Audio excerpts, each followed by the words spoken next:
নমস্কাৰ বন্ধুসকল। আজি আমাৰ ডিছকাশ্যনৰ বিষয় বা আলোচনাৰ বিষয়বস্তু হ'ল হোলিষ্টিক হেল্থ অৰ্থাৎ সামগ্ৰিক স্বাস্থ্য। হোলিষ্টিক হেল্থ বা হোলচম হেল্থ মানে আমাৰ সৰ্বাংগীন দিশৰ সুস্থতাক সূচায়। স্বাস্থ্য বুলি ক'লে আমি একেবাৰে বেছিক লেভেলৰ পৰা যদি চাওঁ, আমি সুস্থ হৈ থকা বা সুকলমে থকাটোকে আমি বুজি পাওঁ। গতিকে এতিয়া হোলিষ্টিক হেল্থ মানেনো বা হোলচম হেল্থ মানেনো কি, আমি সেই বিষয়ে থুলমূলকৈ জানিছোঁ আহক। হোলিষ্টিক হেল্থ অৰ্থাৎ সৰ্বতো দিশত সুস্থতা বা স্বাস্থ্য বজাই ৰখাৰ ক্ষেত্ৰত আমি কি সাৱধানতা অৱলম্বন কৰিব লাগিব বা কেনেকৈ আগবাঢ়িব লাগিব বা কি দিশে এই ক্ষেত্ৰত প্ৰভাৱ বিস্তাৰ কৰে সেই বিষয়ে আমি আলোচনা কৰিম। কিন্তু তাৰ আগতে আমি প্ৰথম বেছিক কনচেপ্টটো জানি লোৱাটো উচিত যে আচলতে সামগ্ৰিক স্বাস্থ্য বা হোলিষ্টিক হেল্থ বুলি ক'লে কি বুজি পাওঁ। হোলিষ্টিক হেল্থ বুলি ক'লে এজন ব্যক্তিৰ সৰ্বদিশত স্বাস্থ্যক বজাই ৰখা কাৰ্যক বুজোৱা যায়। অৰ্থাৎ এই সামগ্ৰিকতাই এজন ব্যক্তিৰ শাৰীৰিক, মানসিক, আৱেগিক, সামাজিক, আধ্যাত্মিক আৰু নৈতিক দিশত সম্পূৰ্ণ সুস্থতাক প্ৰতিনিধিত্ব কৰে। সৰ্বাংগীন বুলি কোৱা অৰ্থটো সেইটো যে আমাক সমাজৰ কোন দিশবিলাকে বা আমাৰ ভিতৰৰ কি দিশবিলাকে ক্ৰিয়া কৰে। আমি আগৰ ভিডিঅ'বিলাকতো আমি আলোচনা কৰি আহিছোঁ যে আমাৰ স্বাস্থ্য ৰক্ষা কৰাৰ ক্ষেত্ৰত আমাৰ ভিতৰতে কেইবাটাও উপাদান আছে, যিবিলাক উপাদানে আমাৰ স্বাস্থ্যৰ ক্ষেত্ৰত শাৰীৰিক স্বাস্থ্য হওক বা মানসিক স্বাস্থ্য এই ক্ষেত্ৰত প্ৰভাৱ বিস্তাৰ কৰা দেখা যায়। এতিয়া আমাৰ ভিতৰত থকা তিনিটা বস্তু শাৰীৰিক, মানসিক আৰু আৱেগিক এই তিনিটা দিশ আমাক হোলিষ্টিক বা সামগ্ৰিক স্বাস্থ্যৰ ক্ষেত্ৰত ক্ৰিয়া কৰে। তাৰ উপৰি আছে সামাজিক, আছে আধ্যাত্মিক, আছে বা কেতিয়াবা দেখা যায় যে ভৌগোলিক দিশেও প্ৰভাৱ বিস্তাৰ কৰা দেখা যায় বা পৰিৱেশজনিত দিশো হ'ব পাৰে, কেতিয়াবা বংশগতিজনিত কাৰণো হ'ব পাৰে। গতিকে এইবিলাকে তাৰ ভিতৰত আমি প্ৰথম যদি আজি এই ভিডিঅ'টোত যদি আমি প্ৰথম দুটাকৈ যদি বিবেচনা কৰোঁ যে সামগ্ৰিক স্বাস্থ্য ৰক্ষাৰ ক্ষেত্ৰত শাৰীৰিক দিশ আৰু মানসিক দিশে কেনেধৰণে ক্ৰিয়া কৰে বা কেনেধৰণে প্ৰভাৱ বিস্তাৰ কৰে সেই বিষয়লৈ আমি আলোচনা কৰিম।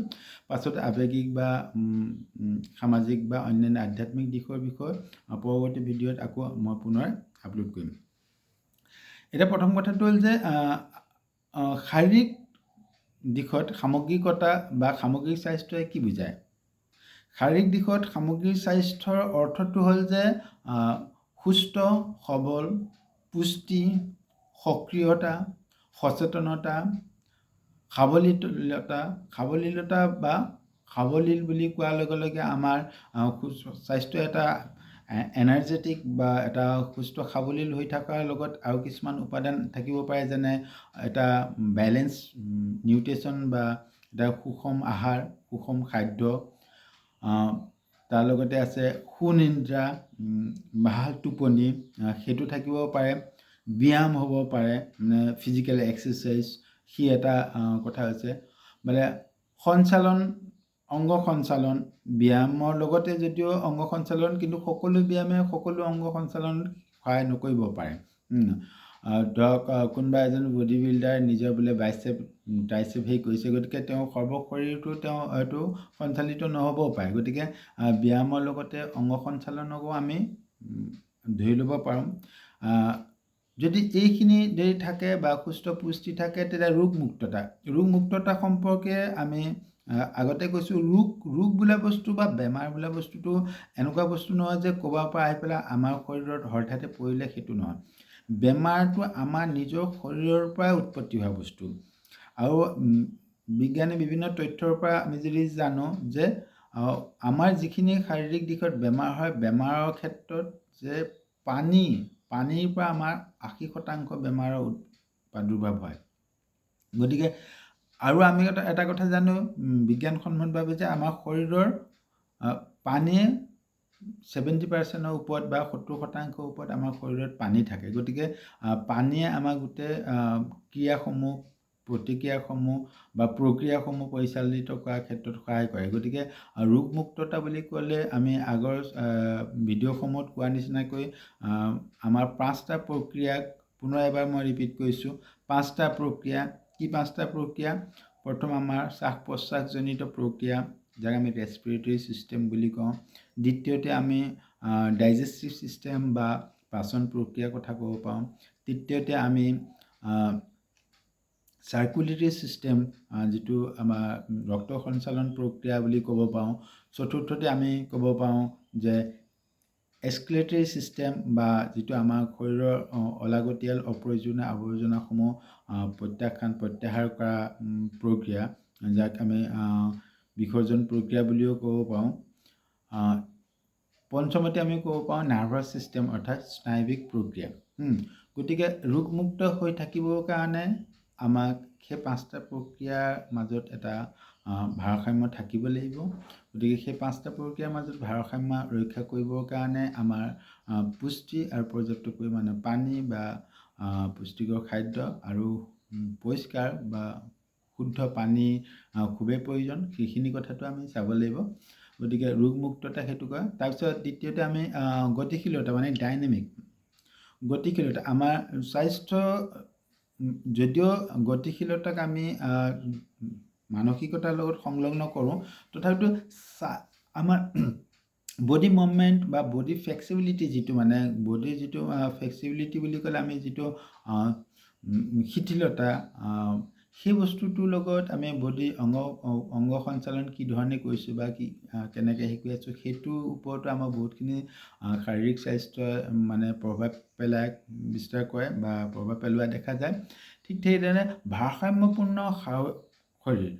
ভাৰসাম্যপূৰ্ণ শৰীৰ বুলি ক'লে, যিটো আমাৰ চাইণ্টিফিক লেংগুৱেজত ক'বলৈ গ'লে বডি মাছ ইণ্ডেক্স যিটো কোৱা হৈছে, যে আমাৰ শৰীৰটো ৱেইট কিমান আছে বা হাইট কিমান আছে, সেইটোৰ লগত যিটো দুটাৰ মাজৰ সামঞ্জস্য থাকিব লাগিব। যে অত্যন্ত বেছি, জোখতকৈ বেছি যদি শকত হ'লেও আমাৰ কাৰণে হয়তো সমস্যাৰ সৃষ্টি হ'ব পাৰে, জোখতকৈ বেছি ক্ষীণ হ'লেও হেৰি হ'ব পাৰে। গতিকে বডি মাছ ইণ্ডেক্সৰ মাজত এটা সামঞ্জস্য থাকিব লাগিব। গতিকে তেতিয়া সেইখিনি বিষয়বস্তু যদি থাকে, তেতিয়া আমি ক'ব পাৰিম যে আমাৰ স্বাস্থ্য সুস্থ হৈ আছে, বা ফিজিকেল হেল্থ, মানে ফিজিকেলি আমি হেল্ডি হৈ আছোঁ, বা আমি শাৰীৰিক স্বাস্থ্য সুস্থ হৈ আছে বুলি আমি ক'ব পাৰোঁ। এতিয়া কনচেপ্ট সুস্থতা বুলি ক'লেতো আমিতো ডাইৰেক্ট কওঁ, সুস্থতা বুলি ক'লে নিৰোগ বা নিৰোগী শৰীৰ বা ৰোগমুক্ততা, ৰোগৰ পৰা সম্পূৰ্ণ মুক্ত হৈ থকা অৱস্থাটোকে আমি সুস্থতা বুলি কওঁ। গতিকে আমাৰ শাৰীৰিক সুস্থতা বজাই ৰখাৰ ক্ষেত্ৰত আমাৰ আটাইতকৈ গুৰুত্বপূৰ্ণ ভূমিকা গ্ৰহণ কৰা বিষয়বস্তু আমি এতিয়া ক'লোঁ, যে আমাৰ পুষ্টিকৰ খাদ্য সেইটোতো থাকিব লাগিব, লগতে আমাৰ সুনিদ্ৰা থাকিব লাগিব, ব্যায়াম থাকিব লাগিব, অৰ্থাৎ অংগ সঞ্চালন খুব সুন্দৰভাৱে হ'ব লাগিব। অংগবিলাকৰ বা আমাৰ সকলো শাৰীৰিক অংগ প্ৰত্যংগবিলাকৰ, আনকি তাত আমি পঞ্চেন্দ্ৰিয়বিলাককো আমি তাত সংলগ্ন কৰিব পাৰোঁ। কাৰণ পঞ্চেন্দ্ৰিয়বিলাকো আমাৰ শৰীৰৰ একোটা অংশই, যদিও সেইখিনি জ্ঞান আহৰণৰ দুৱাৰদলি বুলি আমি আখ্যা দিব পাৰোঁ, আৰু তাৰ জৰিয়তে আমি বিবেকলৈ সংকেতসমূহ প্ৰেৰণ কৰোঁ, কিন্তু সেইখিনি part of our body, sense organs are also' the part of our body. গতিকে চেন্স অৰ্গেনবিলাকক আমি এক্টিভ কৰি বা ডাইনামিক কৰি ৰাখিব লাগিব, গতিশীল কৰি ৰাখিব লাগিব। তেতিয়া আমাৰ শৰীৰটো ভাৰসাম্যপূৰ্ণ শৰীৰ আমি আখ্যা দিব পাৰোঁ। গতিকে সামগ্ৰিক স্বাস্থ্য ৰক্ষাৰ ক্ষেত্ৰত শাৰীৰিক দিশটো যথেষ্ট গুৰুত্বপূৰ্ণ। গতিকে যদি আমি শাৰীৰিক দিশটো সুস্থ সবল বা সক্ৰিয় বা সচেতন কৰি ৰাখিবলগীয়া হয়, তেতিয়াহ'লে আমি এইখিনি সাৱধানতা অৱলম্বন কৰিবই লাগিব। দ্বিতীয়তে আমি যাব পাৰোঁ যে মানসিক দিশ বা মানসিক দিশত সামগ্ৰিক স্বাস্থ্য বুলি ক'লে আমি কি বুজি পাওঁ? গতিকে মানসিক দিশ বুলি ক'লে মনতকৈও মই যদি তাত খুব আগুৱাই যাওঁ, মনটো এটা পাৰ্ট হয়, যে আমি চাইক'লজি, চমুকৈ ক'লে psychology is a science of behaviour, অৰ্থাৎ আচৰণৰ বিজ্ঞানে মনোবিজ্ঞান। চাইক'লজিৰ ভিতৰত অকল মনটো এটা মুখ্য ভূমিকা গ্ৰহণ কৰে, তাৰ লগতে আমাৰ মনৰ দ্বাৰা সংগঠিত বিভিন্ন কাৰ্যকলাপ বা আমাৰ বিবেকৰ দ্বাৰা সংগঠিত কাৰ্যকলাপ বা আমাৰ সচেতনতা বা অৱচেতন মনৰ দ্বাৰা সংগঠিত বিভিন্ন কাৰ্যকলাপ এই গোটেইখিনিকে আমাৰ চাইক'লজিয়ে বা মানসিক অৱস্থাই হেৰি কৰে। গতিকে সামগ্ৰিক স্বাস্থ্যৰ ক্ষেত্ৰত বোলে মানসিক দিশ কি কি থাকিব পাৰে সেই বিষয়ে যদি আমি আলোচনা কৰোঁ, তেতিয়াহ'লে আমি সৰ্বপ্ৰথমে ক'ব লাগিব আমাৰ চিন্তাধাৰা বা চিন্তা চৰ্চা। তাৰ দ্বিতীয়তে আমি ক'ব পাৰোঁ ভাৱ অনুভূতি, আমি কি ভাবিছোঁ, কি অনুভৱ কৰিছোঁ সেইটো। লগতে আমাৰ দৃষ্টিভংগী বা দৃষ্টিশক্তি বা শক্তি, আমাৰ সামৰ্থ্য হ'ব পাৰে, আমাৰ ৰুচি, আমি কি কৰি ভাল পাওঁ, কেনেকৈ থাকি ভাল পাওঁ সেইটো, অভিৰুচি, আমাৰ মটিভ কি, আমাৰ কিহৰ প্ৰতি আমাৰ আভ্যন্তৰীণ আগ্ৰহ জাগ্ৰত হৈছে, ঠিক তেনেকৈ বিচাৰ, বিবেচনা, আগ্ৰহ, প্ৰৱণতা, বুদ্ধি, ব্যক্তিত্ব, অভ্যাস, আবেগ, স্মৃতি, বিস্মৃতি, প্ৰয়োজন, প্ৰত্যাহ্বান আৰু অজস্ৰ আছে। এই মুহূৰ্তত মই গোটেইখিনি যদিও হেৰি না চমুকৈ ক'বলৈ গ'লে মনোবিজ্ঞানে আমাৰ মানসিক দিশটোৰ যিখিনি বিষয়বস্তু অধ্যয়ন কৰে, এই সকলো বস্তুৱে মানে একোটা চাইক'লজিকেল ফেক্টৰ। কিন্তু আমি যদি চাওঁ এতিয়া, যদি প্ৰতিটো বস্তুৱে যদি এটা এটাকৈ আলোচনা কৰোঁ যে চিন্তানো কি, ভাৱ অনুভূতিনো কি, বা দৃষ্টিভংগী কি, শক্তি সামৰ্থ্য কি, ৰুচি অভিৰুচি কি, ব্যক্তি কি, ব্যক্তিত্ব কি, বা অভ্যাস কি, আবেগ কি, সেইখিনি বহুত দীঘলীয়া কথা। গতিকে যিসকল ছাত্ৰ ছাত্ৰী চাইক'লজিত অধ্যয়নৰত হৈ আছে বা তেওঁলোকে, মইতো পুনৰ এবাৰ কৈছোঁ যে যদিও এই ভিডিঅ' সকলো ব্যক্তিৰ কাৰণে খুব গুৰুত্বপূৰ্ণ বিষয়বস্তু, তথাপিতো এই ভিতৰুৱা বস্তু বা তাৰ ডিটেইলছত চাইক'লজি ষ্টুডেণ্টে খুব সুন্দৰকৈ বুজি পাব যে what is personality, what is aptitude, attitude, what is interest, এইবিলাক কথা তেওঁলোকে বুজি পাব। কিন্তু মই তথাপিতো সৰ্বসাধাৰণ ব্যক্তিয়ে বুজি পাব পৰাকৈ মই মাত্ৰ কিছুমান সাংকেতিক জাষ্ট মানে বেছিক কনচেপ্ট এটা থুলমূলকৈ ইয়াত উল্লেখ কৰিব বিচাৰিছোঁ যে মানসিক দিশটোত ক্ৰিয়া কৰা চিন্তা চৰ্চা বুলি ক'লে আমি সকলোৱে অৱগত যে চিন্তা আমি যিধৰণে চিন্তা কৰিছোঁ, যিধৰণে আমি ভাবিছোঁ, সেইধৰণে আমাৰ জীৱনটো তেনেকৈ আগবাঢ়ি যাব। গতিকে আমাৰ চিন্তা চৰ্চাৰ লগত আমাৰ মানসিক দিশটো অৰ্থাৎ আমাৰ সম্পূৰ্ণ আচৰণ প্ৰভাৱিত হয়। ভাৱ অনুভূতি বুলি ক'লে যে অনুভূতি, আমাৰ ফিলিংছ, যিটো ফিলিংছে বা অনুভূতি আমাৰ যথেষ্ট গুৰুত্বপূৰ্ণ ভূমিকা গ্ৰহণ কৰে। আমি কাৰোবাৰ প্ৰতি কেনেকুৱা মনোভাৱ ৰাখিছোঁ বা এটিটিউড কি, কাৰোবাৰ প্ৰতি আমাৰ নিজৰ হ'লেও আমি ধনাত্মক ধৰণে অনুভৱ কৰিছোঁ নে, ঋণাত্মক ধৰণে অনুভৱ কৰিছোঁ নে, বা অনুভৱ কৰাই নাই নে, বা আমাৰ অনুভৱ নিউট্ৰেল মুডত আছেনে। গতিকে সেই ফিলিংছ বুলি ক'লে অনুভূতিটোৱে আমাৰ যথেষ্ট ক্ৰিয়া কৰে আমাৰ আচৰণৰ গতি প্ৰদান কৰাৰ ক্ষেত্ৰত বা সামগ্ৰিক স্বাস্থ্য ৰক্ষা কৰাৰ ক্ষেত্ৰত। ঠিক তেনেকৈ দৃষ্টিভংগী, পইণ্ট অফ ভিউ বা এংগুল অফ চাইট। দৃষ্টিভংগী বুলি ক'লে এটা বিষয়, এটা পৰিস্থিতি বা এটা সমস্যাই যদি ব্যক্তিৰ ভিন্নতা অনুসৰি বিভিন্ন ব্যক্তিয়ে বিভিন্ন ধৰণে বিবেচনা কৰিব পাৰে বা চাব পাৰে। গতিকে প্ৰত্যেকৰে দৃষ্টিভংগী ভিন ভিন হয়। গতিকে যেনেকৈ তলৰ ফালে চালে এটা সংখ্যাক 9 যেন লাগে, তাক লুটিয়াই দিলে 6 হয়। ঠিক তেনেকৈ আমাৰ প্ৰতিটো এংগুলৰ পৰা যদি আমি বিষয়বস্তু এটা চাওঁ, তেতিয়াহ'লে আমাৰ দৃষ্টিভংগীয়ে বহুত ক্ৰিয়া কৰে যে আমি কি চাইছোঁ। এই দৃষ্টিভংগীৰ ক্ষেত্ৰত বা আমাৰ মানসিক সন্তুলন ৰক্ষা কৰাৰ ক্ষেত্ৰত যদি আমি কিবা এটা কথা শুনিছোঁ বা বুজি পাইছোঁ বা যিখিনি আমাৰ মনটোৱে ধৰি লৈছে, তাতে আমি সমাপ্ত কৰি পেলাই তাৰে ওপৰত আমি তাৎক্ষণিকভাৱে তাত এটা কনক্লুজন বা সমাপ্ত মন্তব্য দিয়াটো উচিত নহয়।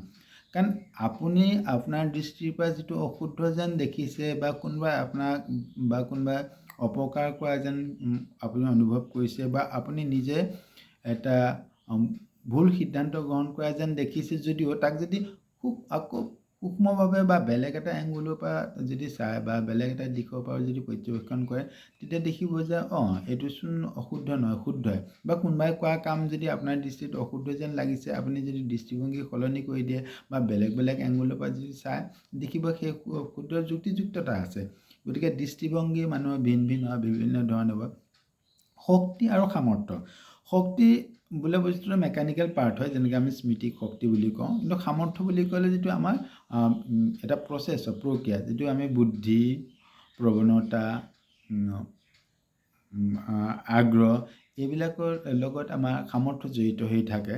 গতিকে সামৰ্থ্য বুলি ক'লে আমি কিবা এটা কাম কৰিব পৰা, কোনোবা ক্ষেত্ৰত আগবাঢ়ি যাব পৰা, বিচাৰ বিবেচনা কৰিব পৰা, যুক্তি দৰ্শাব পৰা, সমস্যা সমাধান কৰিব পৰা, সিদ্ধান্ত গ্ৰহণ কৰিব পৰা, বিমূৰ্ত বিষয়বস্তু এটা ইমাজিন বা কল্পনা কৰিব পৰা বা তাৰ এটা ধাৰণা ল'ব পৰা, এই গোটেইখিনি আমাৰ সামৰ্থ্যৰ ভিতৰতে পৰে। মই একেবাৰে সকলো ব্যক্তিয়ে বুজি পোৱাকৈ কৈছোঁ। অৱশ্যে এই ক্ষেত্ৰত মনোবিজ্ঞানৰ ছাত্ৰ ছাত্ৰীসকলে খুব সুন্দৰকৈ বুজি পাব। এটা হৈছে ৰুচি অভিৰুচি। ৰুচি অভিৰুচি মটিভ এণ্ড এক্সপ্ৰেশ্যন, যিটো আমাক কয় যে মোৰ ৰুচি কি, আমি হবি বুলি কওঁ, যে আমি সাধাৰণতে কওঁ যে আপোনাৰ কিহত ৰুচি আছে, কিহত আপোনাৰ হবি কি, অৰ্থাৎ আপুনি আপোনাৰ জীৱনত কি কৰি ভাল পায়, কোনটো দিশ আপোনাৰ কাৰণে প্ৰিয় দিশ। আমাৰ সাধাৰণতে কি হয়, মই সকলোকে নকওঁ, প্ৰায় 80% ছাত্ৰ ছাত্ৰীসকলৰ তেওঁলোকৰ এটা ডাঙৰ এটা দুৰ্বলতাটো হ'ল যে নিজৰ ৰুচি অভিৰুচিটোক আইডেণ্টিফাই নকৰে, চিনাক্তকৰণ নকৰে। সময় থাকোঁতে নকৰি পেলাই কোনোবাই কিবা এটা কৰিছে বা কোনোবাই লোৱা সিদ্ধান্ত, সেই অনুপাতে তেওঁলোক আগুৱাই যায়, গৈ পেলাই সময়ত গৈ পেলাই ইফালেও নহয় সিফালেও নহয়, মানে খলঠেকত পৰিবলগীয়া হয়। গতিকে সৰু অৱস্থাৰ পৰাই আমাৰ এটা মানসিক এটা এটা ভাৱ চিন্তা থাকিব লাগিব যে মোক প্ৰকৃততে কি কৰি ভাল পাওঁনে, মোৰ অভিৰুচি কিহৰ প্ৰতি আছে। যে যিটো বিষয়বস্তুৰ প্ৰতি অভিৰুচি আছে, মই আগৰ ভিডিঅ'তে কৈছোঁ, কোনো এটা কৰ্মই আপোনাৰ নিম্নমানৰ বা কোনো এটা কৰ্মই একেবাৰে উচ্চমানৰ বুলি আমি বিবেচনা কৰিব নোৱাৰোঁ। কিন্তু কৰ্মটো আমি কি ধৰণে কৰিছোঁ বা কি ধৰণে তাক বিচাৰ বিবেচনা কৰিছোঁ, তাৰ ওপৰতে সেই কৰ্মৰ সফলতা বা বিফলতা নিৰ্ভৰ কৰিব। গতিকে অভিৰুচি বোলা বস্তুটো মই কি কৰি ভাল পাওঁ, সেই বিষয়বস্তুটো আমি আগতীয়াকৈ নিৰ্ধাৰণ কৰি পেলাই আগুৱাই গ'লে আমি বহু ক্ষেত্ৰতে, অৰ্থাৎ মই নকওঁ 100%, কিন্তু 80% আমি আমাৰ নিজৰ লক্ষ্যত উপনীত হোৱাত আমি সফল হ'ম। সেইটো ঠিক তেনেকৈ। আৰু বিচাৰ বিবেচনা বা আগ্ৰহ প্ৰৱণতা আৰু বুদ্ধিৰ কথা নকওঁ, প্ৰৱণতা আৰু বুদ্ধি দুইটা বস্তু আমাৰ জন্মগতভাৱে অহা, কিন্তু তাতো আমাৰ অনুশীলনৰ ওপৰত তাক শ্ৰীবৃদ্ধি কৰা বা তাক ডিপেণ্ড আপন দ্য এক্সাৰচাইজ, মানে ৰিভিজন, ৰিহাৰ্চেল বা যি বুলিয়ে নকওক লাগিলে, তাক আমি কিমান খটুৱাইছোঁ বা তাক কিমান আমি এপ্লাইড ফিল্ডত আনি পেলাই প্ৰয়োগ কৰিছোঁ, তাৰ ওপৰত বহুত ডিপেণ্ড কৰে। কিন্তু প্ৰৱণতা বুদ্ধি আমাৰ জন্মগত লক্ষণ হয়। গতিকে তাৰ জৰিয়তে আমি আমাৰ জীৱনৰ সিদ্ধান্ত গ্ৰহণ কৰাত আমাৰ সহায় হয় বা সহজে আমি জীৱনৰ সিদ্ধান্ত গ্ৰহণ কৰিব পাৰোঁ। কিন্তু এতিয়া আটাইতকৈ ডাঙৰ গুৰুত্বপূৰ্ণ দিশটো হৈছে আগ্ৰহ কিনো বা হোৱাট ইজ দ্য ইণ্টাৰেষ্ট। এই বিষয়লৈ মই ডিটেইলছত ভিডিঅ' বনাম, যদি আপোনালোকে আগ্ৰহ হয়।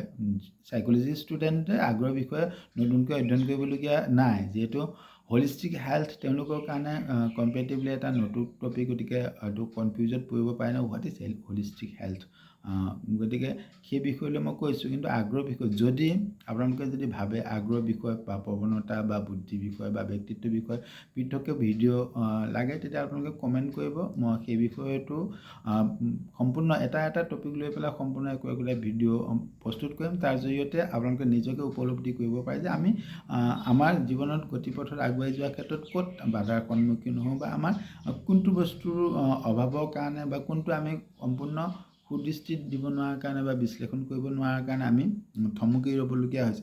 সেই কথাখিনি আপোনালোকে প্ৰত্যেকেই বুজি পাব। আমাৰ সৰ্বসাধাৰণ ব্যক্তিয়ে বুজি পোৱাকৈ মই কৰিবৰ কাৰণে বা উপস্থাপন কৰিবৰ কাৰণে প্ৰয়াস কৰিম। তাৰপিছত আমি যাব পাৰোঁ যে মানসিক দিশৰ সামগ্ৰিক স্বাস্থ্যৰ ক্ষেত্ৰত যদি আমি আগ্ৰহ বোলা বস্তুটোৱে আমাৰ, এতিয়া যদি এটা উদাহৰণ যদি লওঁ, যে কোনোবা ছাত্ৰ ছাত্ৰীৰ মনত এটা প্ৰশ্ন আহিব পাৰে, মই পঢ়োঁ কিন্তু মোৰ পঢ়া বিষয়বস্তুটো কিয় মনত নৰয়। গান এটাটো এবাৰ শুনাৰ লগে লগেতো আমি প্ৰায় মুখস্থ হৈ যোৱাৰ নিচিনা হয়, কিন্তু পঢ়া বিষয়বস্তুবিলাক কিয় মনত নৰয়। সেই বস্তুটোৰ লগতে জড়িত হৈ আছে আগ্ৰহ, অৰ্থাৎ এটা চেইন ছিষ্টেম আছে। অৰ্থাৎ ইণ্টাৰেষ্ট ক্ৰিয়েট আমাৰ আগ্ৰহে আমাক কি কয়, মনস্থতা সৃষ্টি কৰিব পাৰে। আগ্ৰহে মনস্থতা, অৰ্থাৎ interest create concentration create attention. যদি কনচেনট্ৰেশ্যন যদি কিবা এটা বস্তুত আমি মনস্থ হ'ব পাৰিছোঁ, তেতিয়াহ'লে সি এটেনশ্যন ক্ৰিয়েট কৰিব, অৰ্থাৎ মনোযোগ দিব। Attention create retention. যেতিয়া আপুনি মনোযোগ দি পেলাই বিষয়বস্তু এটা যদি চাইছে বা অধ্যয়ন কৰিছে, সি তাক সংৰক্ষণ কৰে, আমি মানৱ পথত সাঁচি ৰখাত ই সহায় কৰিব। অৰ্থাৎ ৰিটেনশ্যন হেল্প ৰিকলেকশ্যন, অৰ্থাৎ যেতিয়া আপোনাৰ মনত আছে বিষয়বস্তুটো তেতিয়াহ'লে তাক আপুনি খুব সহজে ৰিকল কৰিব পাৰে, তাক পুনৰ উদ্দেশ ঘটাব পাৰে, বা আপোনাৰ ডে টু ডে প্ৰেক্টিকেল লাইফত তাক আকৌ উলিয়াই পেলাই আপুনি মানৱ পথৰ পৰা পুনৰ উদ্দেশ কৰি পেলাই তাক বাস্তৱ জীৱনত প্ৰয়োগ কৰিব পাৰে। গতিকে এই ক্ষেত্ৰত ইণ্টাৰেষ্ট বা আগ্ৰহে যথেষ্ট গুৰুত্বপূৰ্ণ ভূমিকা গ্ৰহণ কৰে, আৰু আমাৰ সামগ্ৰিক স্বাস্থ্যৰ ক্ষেত্ৰতো আগ্ৰহৰ এটা গুৰুত্বপূৰ্ণ ভূমিকা আছে।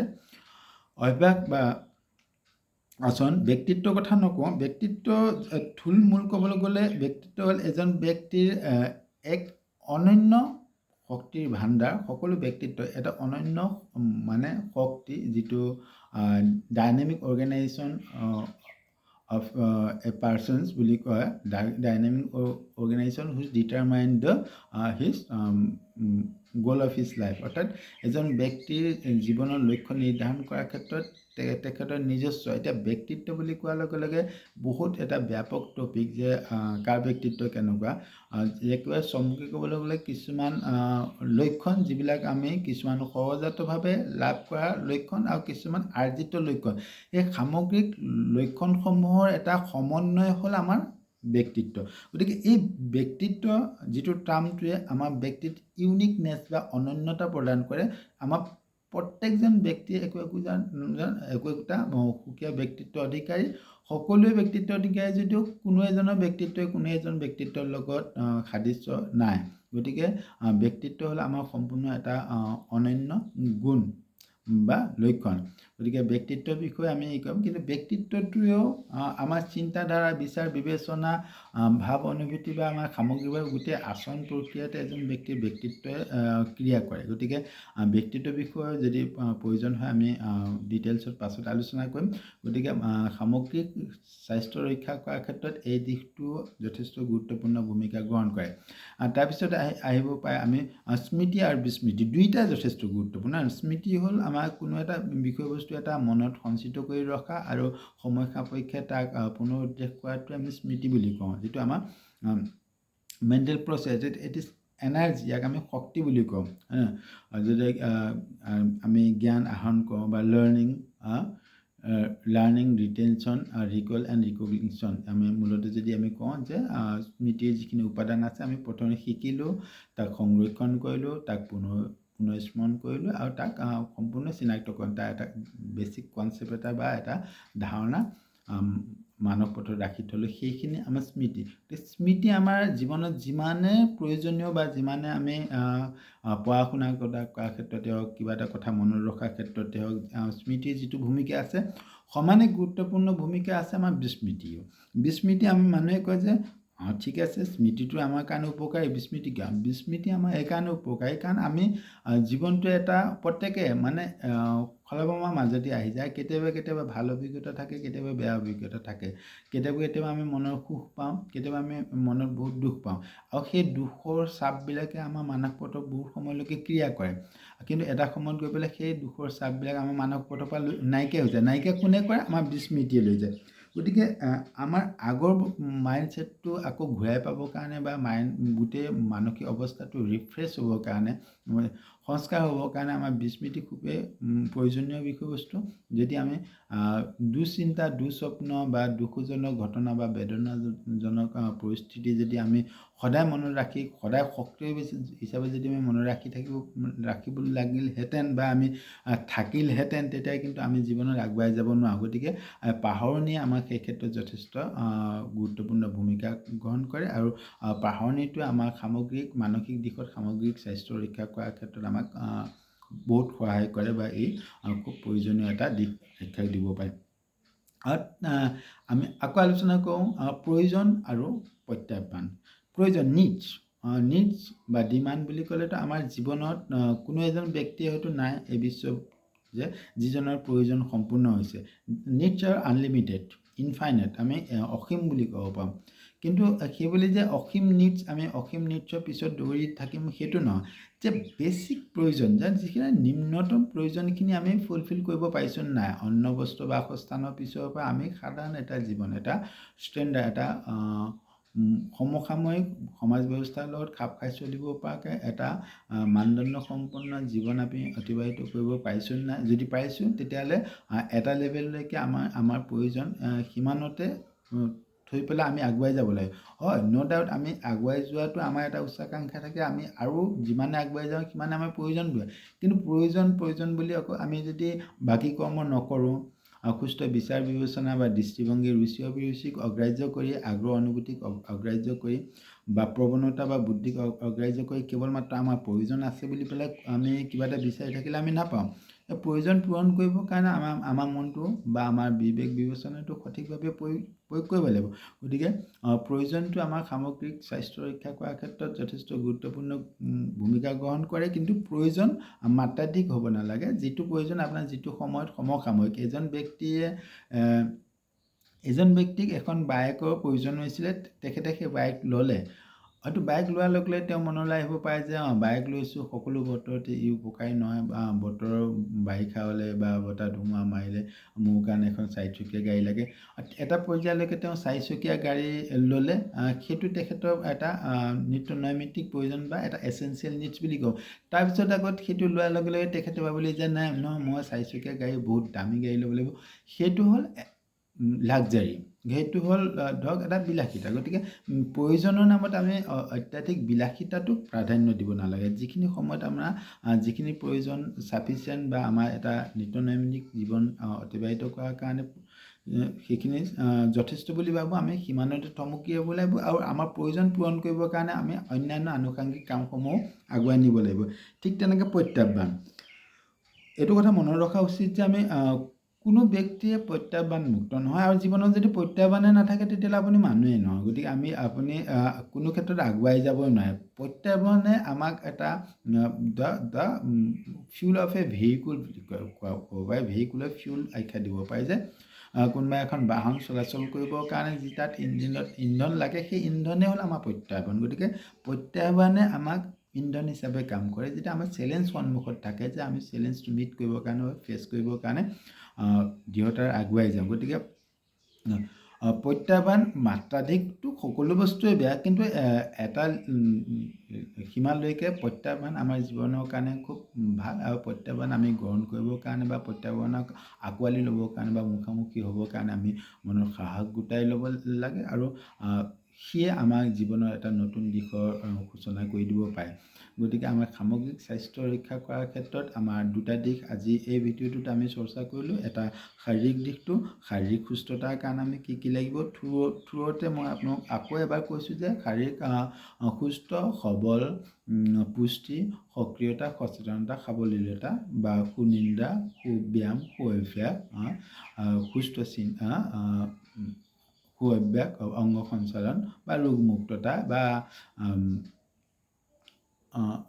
ৰোগমুক্ততা কোৱাৰ পিছত ধৰক আমি ক'ব গতিশীলতা, ৰোগমুক্ততা, গতিশীলতা বা ধৰক সামঞ্জস্যপূৰ্ণ বা ভাৰসাম্যপূৰ্ণ শৰীৰ। দ্বিতীয় কথা, যদি আমি একেবাৰে চমুকে চৰ্টকে যদি কওঁ, মানসিক দিশত সামগ্ৰিক স্বাস্থ্যই কি কি ক্ৰিয়া বা উপাদানসমূহ ক্ৰিয়া কৰে, তেতিয়া আমি ডাইৰেক্ট ক'ব লাগিব যে চিন্তা চৰ্চা, ভাৱ অনুভূতি, দৃষ্টিভংগী, সেইটো এটা আহিব পাৰে। শক্তি সামৰ্থ্য, সেইটো আমি ক'ব পাৰোঁ। আমাৰ নিজস্ব ৰুচি আছে, ৰুচি অভিৰুচি, সেইটো আমি চাব পাৰোঁ। বিচাৰ বিবেচনাৰ কথা ক'ব পাৰোঁ, আগ্ৰহৰ কথা ক'ব পাৰোঁ, প্ৰৱণতা, ঠিক তেনেকৈ বুদ্ধিৰ কথা ক'ব পাৰোঁ, ব্যক্তিত্বৰ কথা ক'ব পাৰোঁ, ঠিক তেনে অভ্যাস কথা ক'ব পাৰোঁ। ভাল অভ্যাস কৰিলে ভাল দিশত ভাল গুণ আয়ত্ব কৰিব পাৰে, বেয়া অভ্যাস কৰিলে বদ অভ্যাসে বেয়া গুণ আমাক দিব। আৱেগ, স্মৃতি বিস্মৃতি, সেইখিনি কথা মই ক'লোৱে। প্ৰয়োজন, প্ৰত্যাহ্বান ইত্যাদি ইত্যাদি, আৰু বহুত আছে, এই মুহূৰ্তত মই কোৱা নাই, কিন্তু বেছিক আমি জানিবৰ কাৰণে সেইখিনি যথেষ্ট। গতিকে এই বিষয়বস্তুখিনিয়ে আমাৰ জীৱনটো আগবাঢ়ি যোৱাৰ ক্ষেত্ৰত বা আমাৰ সামগ্ৰিক স্বাস্থ্য ৰক্ষা কৰাৰ ক্ষেত্ৰত যথেষ্ট উপকাৰ হ'ব। আশা কৰোঁ মোৰ ভিডিঅ'টো চাই আপোনালোকে কিবা নহয় কিবা শিকিবলৈ বা নিজৰ জীৱনটো উপলব্ধি কৰিবৰ কাৰণে সক্ষম হৈছে। আৰু বিশেষকৈ ছাত্ৰ ছাত্ৰীসকলক মই আকৌ পুনৰ অনুৰোধ জনাওঁ, তোমালোকে এই বিষয়বস্তুবিলাক খুব একাধিকবাৰ চাই পেলাই হৃদয়ঙ্গম কৰা আৰু তোমালোকৰ নিজৰ জীৱনত নিজৰ কেৰিয়াৰৰ লগতে সামগ্ৰিকভাৱে এই জীৱনত তোমালোকক উপকাৰ সাধন কৰিব। পুনৰ এবাৰ সকলোকে নমস্কাৰ জনাইছোঁ। Thank you very much all of you for ৱাচিং my channel. Thank you once again.